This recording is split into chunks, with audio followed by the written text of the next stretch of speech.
Well, we wouldn't know about this if it wasn't for the Republican congressman from Florida, our good friend Matt Gaetz. Congressman, welcome back to the show. Oh, thanks for having me, Grant. So a lot to break down here, but let's start with the story that you uncovered. And you say they're covering it up, this situation in Niger. Can you explain to me what's going on here? There was a coup in Niger. It'll surprise no one that we trained the coup leaders. And before that coup happened, you had Biden and Blinken claiming that Niger was going to be the centerpiece of their Africa strategy. We've sunk billions of dollars into this country. We have a $500 million base there. And the troops who are there, some of them are my constituents. And they've reached out to me to say, Congressman, because the government here changed, we no longer have permission to get food and clean water and medicine.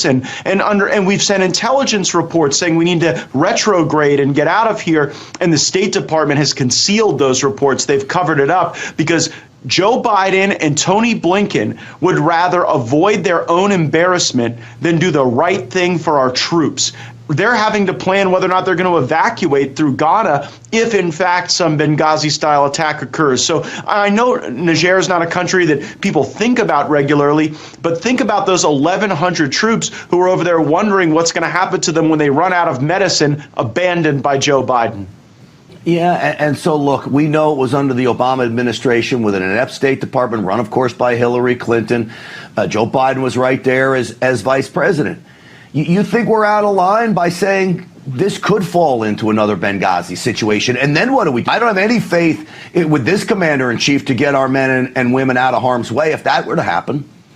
It could be a Benghazi. It could also be a situation like at the military installation in Afghanistan. You see, if we retrograde our equipment soon enough, then it won't fall into the hands of ISIS or Boko Haram or some hostile entity, either government or non-government. But when we have to make these hasty decisions because we're unable to confront facts, that's when Americans really fall into grave harm. And the thing that boils my blood is that any responsible person would say the first thing, the most important thing is the safety of our troops. The most important thing is not whether or not Joe Biden and the Secretary of State Tony Blinken are embarrassed for burning billions of dollars in Niger that now won't result in a safer security apparatus in Africa or anywhere else. Well, we know about the dead Marines in Afghanistan that lay at the feet now of the White House. Sadly, I don't want to see this happen in Niger. If that were to happen, it would be another travesty. All this, of course, connected to just... Secretary Wilmoth, there's train and equip money requested in this budget, right? Certainly, Congressman. And the train and equip mission in Niger is owned by the Army, right? Yes, we certainly provide soldiers for that, yes. General, do you know what is going on in Niger right now? I know there's some challenges over there in Niger right now, and I don't think that we are actually in charge of that mission that's on the ground. Well, yeah, we just heard the Secretary say you've got soldiers there, so we're gonna dive into that to some extent. Do you know what the status is of diplomatic overflights to our installations in Niger? Yeah, I'm vaguely tracking that that's a challenge over there. Well, yeah, I mean, it's not a challenge, it's binary. Are we allowed right now to do diplomatic overflights in Niger? Yes or no? I don't know exactly. I'm not tracking that close. Do you know if we're allowed to do those diplomatic overflights? I don't, but I'm sure the AFRICOM commander does. Yeah, but you guys just said it's in the budget you're asking for to do these train and equip missions. One of them is in Niger. In Niger right now, the government has stopped us from doing diplomatic overflight missions. So we have Army soldiers right now in Niger who aren't getting their troop rotations, who aren't getting their medicine, who aren't getting their supplies, who aren't getting their mail, and the two senior people in the United States Army are sitting before me, and it's like, hear no evil, see no evil, speak no evil. Are you going to do anything for the soldiers that are in Niger right now who can't get medicine? Yes or no? Congressman, certainly. We can talk to General Langley and make sure that... Oh, I've talked to General Langley. He comes in here and never has really good answers. I mean, I asked him for information about how many of the coup leaders we had trained, including in Niger, and Ghana, and Mali, and the Ivory Coast. This is Colonel Mamadi Doumbouya, and this is a photo of him. Did we train and equip him? By name, I cannot identify that. Well, that's him with a bunch of U.S. service members outside of our embassy. And just months after this photo was taken in 2021, he led a coup in Guinea and threw out the leader. Does that concern you? Congressman, core values is what we start off with in IMA programs. Do we share core values with Colonel Doumbouya? Core values. I will repeat that. He led a coup. We do. First, I asked you in that clip, how many coup leaders did we train? You didn't know. And so then I put it in the law for you to tell me. The law requires you to tell me by tomorrow. So can you give us a preview of coming attractions? You get that. You'll get your answer, Congressman. But let me say, there's no correlation and there's no causation of U.S. training to these members. Well, that's what I'm trying to find out, because in like a dozen countries, the coup leaders are people we trained. Like, what a difference a year makes.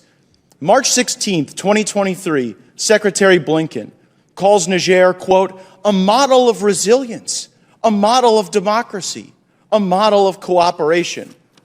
1 year and 1 day later, Dr. Wallander, the spokesperson of the Nigerian military, Colonel Amadou Amabrame, says, quote, the American presence in the territory of the Republic of Niger is illegal.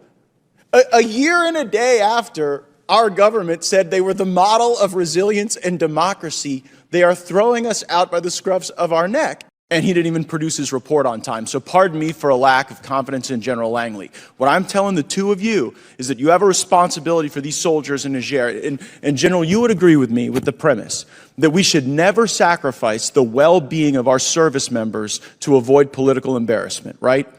Congressman, I will tell you, I'm not tracking that somebody in Niger is not getting their medicine or their mail, but I will follow up. You don't even know the status after of this. diplomatic overflights. How about the great power competition? You would agree on train and equip missions. We would never want Russian soldiers at the U.S. installation where we're doing train and equip, right?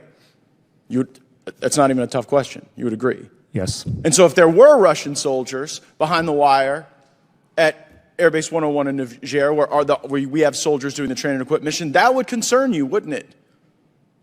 Right. Well, I'm here to tell you we've received reports that they run out of medicine in May, that they cannot get their troop rotations. And you know why you don't know that? Because it's a cover-up. Because the U.S. Embassy in Niger is covering it up because of Secretary Blinken's embarrassment. Because Blinken went there in March of 2023 and said this was the centerpiece of our Africa strategy. This was the model of resilience. And then, lo and behold, the very coup leader we trained takes over the country. And then we struggle with whether or not to call it a coup. We've now called it a coup. Since we've called it a coup, now they won't let us get folks in and out. And so I'm looking at what could erupt as another Benghazi, where there is no mission to do. There is no train and equip right now with the coup leaders. So we got a bunch of people sitting around without their supplies, without their medicine, and the whole reason intelligence isn't getting to us is because the embassy is blocking it because Blinken is humiliated that this failed. And I've used my 5 minutes on everything in the Army right now because I have constituents who are there in Niger and they're wondering how to get water. Did you know they can't even get clean water? Did you know that the partner nations that we have at that base with our soldiers, the partner nations, the Italians and the Germans, they've stopped cooperating with us. They won't even help us get provisions to our troops because of the status of forces agreement that we have with the government being deemed invalid. I am just a country lawyer from North Florida, but this strikes me as something the two of you should know about. I get the blank stares, but Secretary Wormuth, can I take as your commitment that you are going to leave here and you're going to see to the well-being of these folks in Niger and that they can get the rotations and the medicine they need? Certainly, I will make sure they're getting the medicine and the water that they need. Yes, Congressman. Great. Mr. Chairman, I have a number of unanimous consent requests. First, an article from Politico.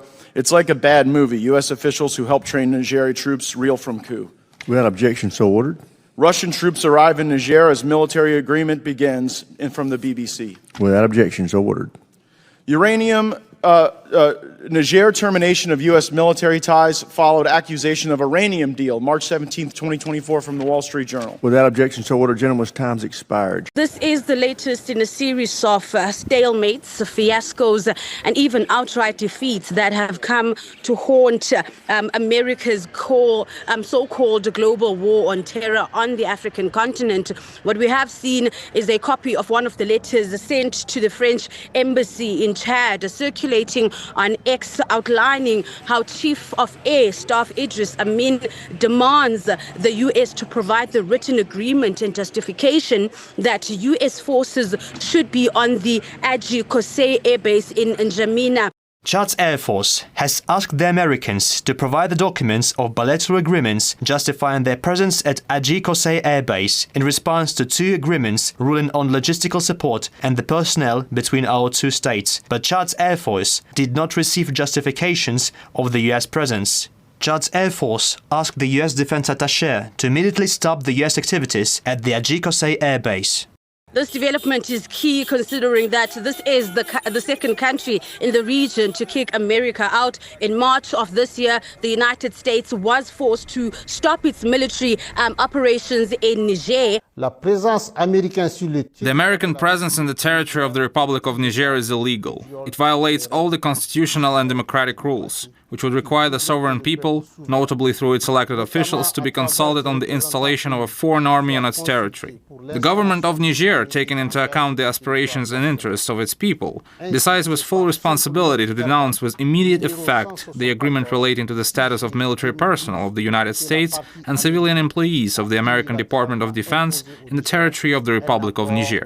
Spokesperson stating that the agreement is not only profoundly unfair in its essence, but it does not meet the aspirations and interests of the Nigerian people because, firstly, it forces Niger to pay bills related to taxes on American military aircraft, which must be paid regularly and which cost Nigerian taxpayers billions of CFA francs. Then the competent Nigerian authorities have no information on military activities carried out from American bases in Niger and are unaware of the civilian and military personnel as well as the American equipment deployed on the Nigerian soil. It's been clear for quite some time now that Niger does not want a permanent foreign military presence on its territory, even though the U.S. had agreed to eventually withdraw. Right now, it had been hanging on to its last best counter-terrorist outpost in Western Africa for quite some time, while continuously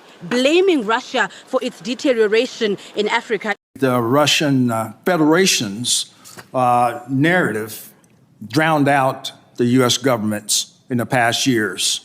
They were accelerant. The Russian Federation stoked a lot of the instability across the Sahel. They did this through misinformation, disinformation campaigns.